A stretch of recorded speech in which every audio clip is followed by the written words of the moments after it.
Welcome back to Let's Play Cry of Fear. Last time we entered what kind of feels a bit like a hospital if you ask me. I hope I didn't just check myself into the psych ward while I wasn't looking. Oop, can't read that.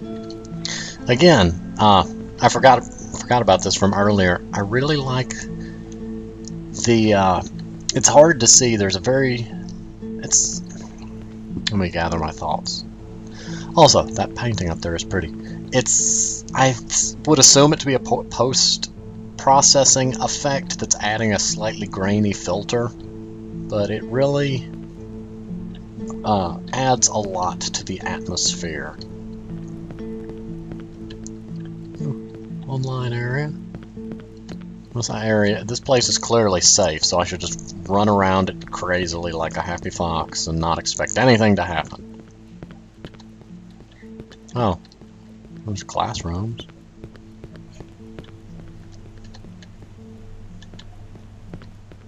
Dark, dark, dark, dark, dark. Nope. This area is safe.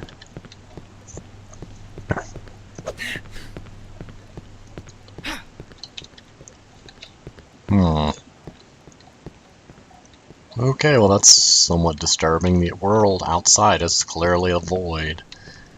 I think we've found ourselves in purgatory.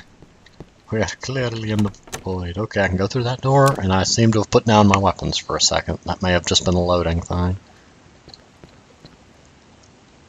I need a screwdriver to open it. Can I use...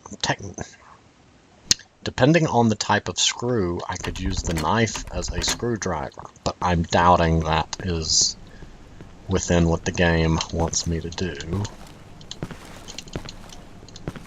Nope, can't crouch jump over that. Nope.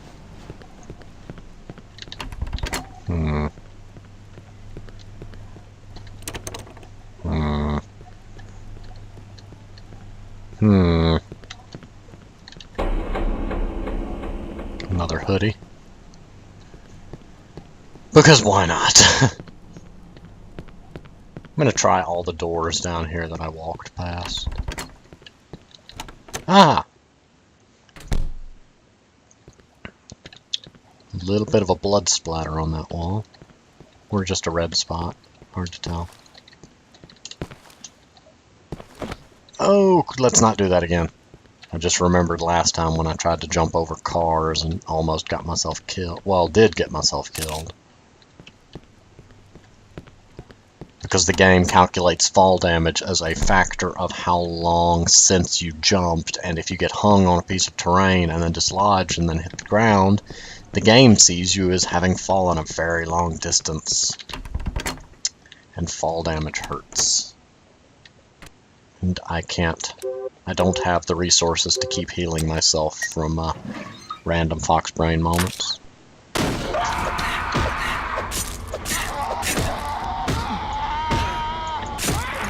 What is that? God. I'm out of syringes, and for some stupid reason lost my truncheon, so I had to do that with... Yeah, I'm gonna die.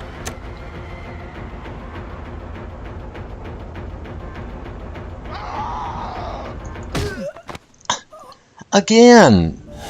He completely drops the truncheon and switches to the knife.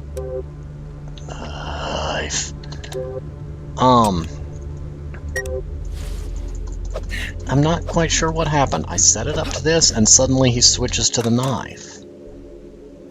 So you're gonna have to deal with me running again.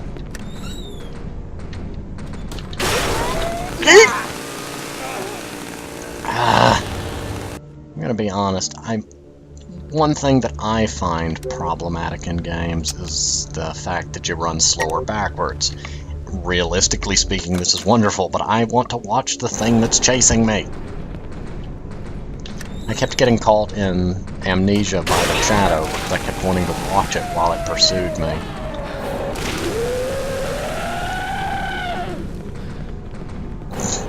got no sprint left. And I think that's why he stops chasing you there, is because you're literally supposed to.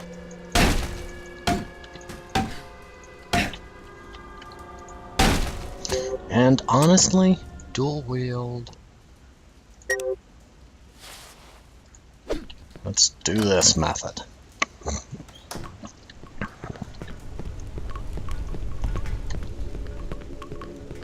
I dislike slightly that I have at least not...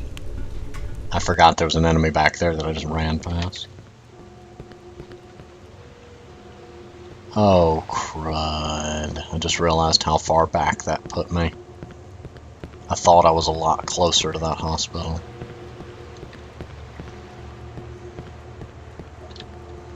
I think I actually have to go... No, maybe not that far. Okay. Now I know where we're at.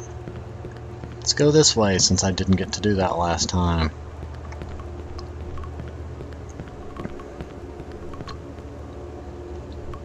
What is that?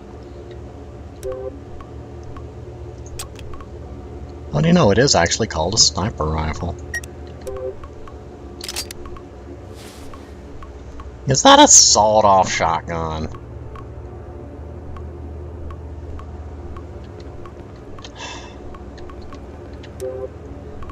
Ah, 3-round burst pistol. Oh well. It's not what I want, but I'll take it. Holy!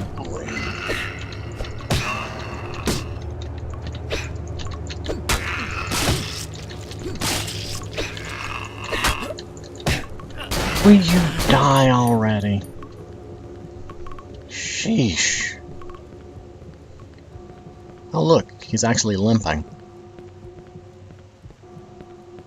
So for future playthroughs, that is an utter waste of my time getting that gun.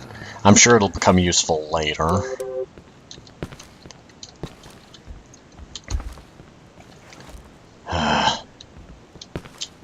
So it means I've got to deal with Idjit up here, the shooter zombie again.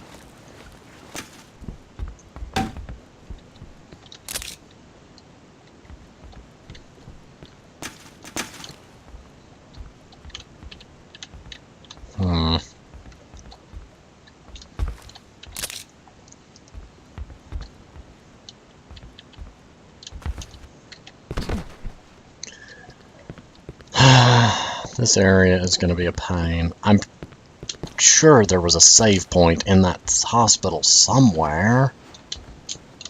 Because design-wise, it would make no sense to have me run through this whole area 100 times.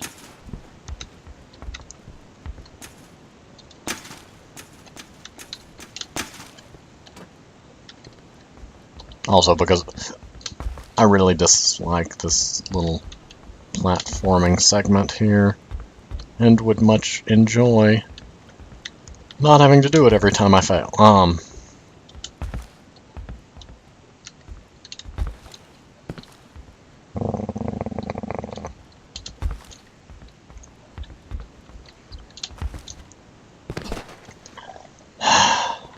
Trying to think of a nice way to say it without bluntly saying that the collision detection in this game was not designed for platforming using small spaces. There is a design difference between a platforming section that's... I'm trying to think of the right words. It feels not... Okay, that one was my bad. It sometimes feels non-responsive because you're dealing with a character that's so tightly... whose hitbox so tightly matches that of the platforming segment can be difficult because they more or less walk off the edges or don't jump far enough. Case in point that me hitting the spacebar was off by a split second.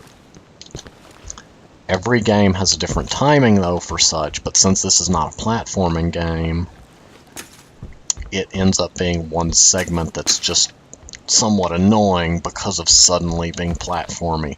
It also seems like your jumps are destined to fail unless you hit them just the right angle because of these vertical pipes. that sometimes get in the way of jumps that otherwise...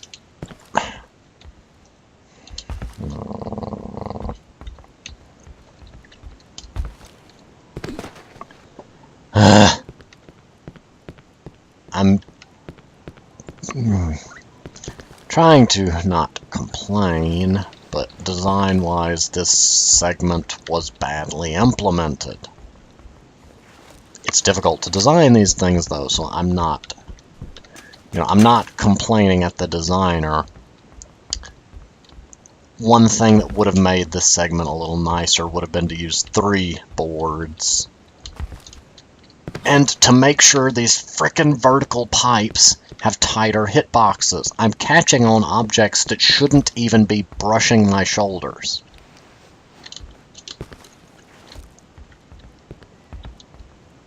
Oh, look, and now I'm stuck. And I can't do anything because I'm technically...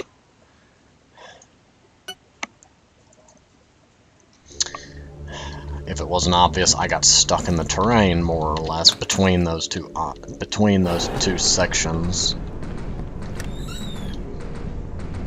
You have to fight. Okay, what the heck? That one I'm calling shenanigans on.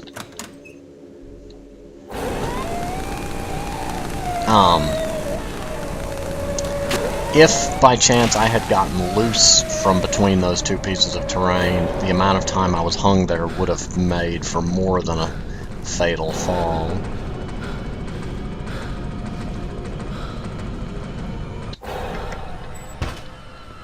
Okay.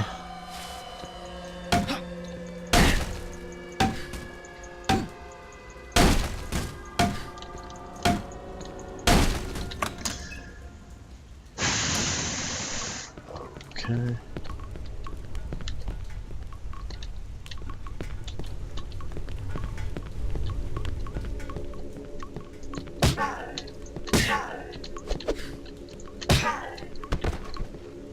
What are those ones? That does puzzle me.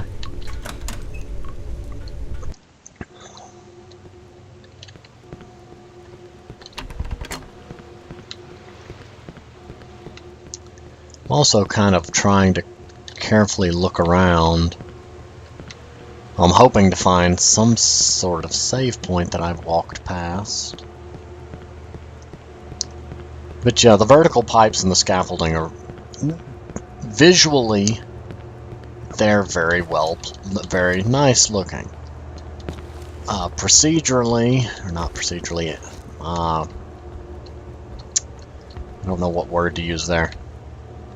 Bluntly, while they are aesthetically pleasing, they create issues, namely that you tend to get stuck on them for no good reason. Which is often to do with, for those that don't know what a hitbox is, it's usually represented as a sort of wireframe. It is how the game interprets collision. Collision detection being when hitboxes overlap. I'm sure there might be multiple other versions of collision detection out there. In older games, your character's hitbox was as simple as possible, originally being basically a rectangle. Now, this became a problem in shooters and games of the like, though, because then you had instances of a bullet that should have gone over your shoulder, instead going, well, into you. Yeah, as games developed, they further added onto that different methods, from having different parts of the body have separate hitboxes, leading to the whole headshot scenario.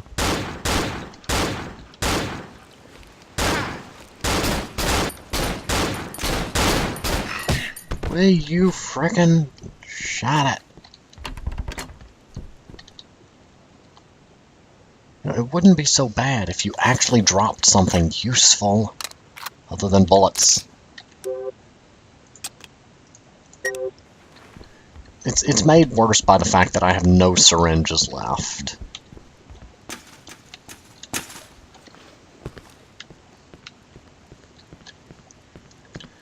Trying to carefully look around and pray that there's a save point that I've just walked past.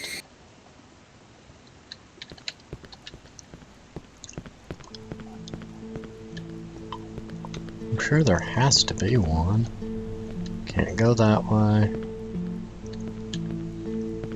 I'm thinking I have to get out here with that fuse. Okay, that's the hospital.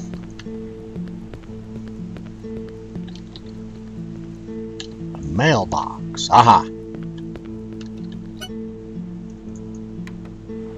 There we go. So that was an entire episode dedicated to me regaining my lost position and finding a save point. And a syringe. Maybe finding a save point automatically gives you a syringe. I don't know.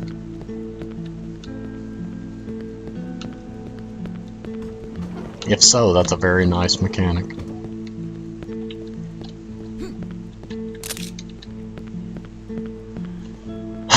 But I'm going to pause here, and I will see you next time.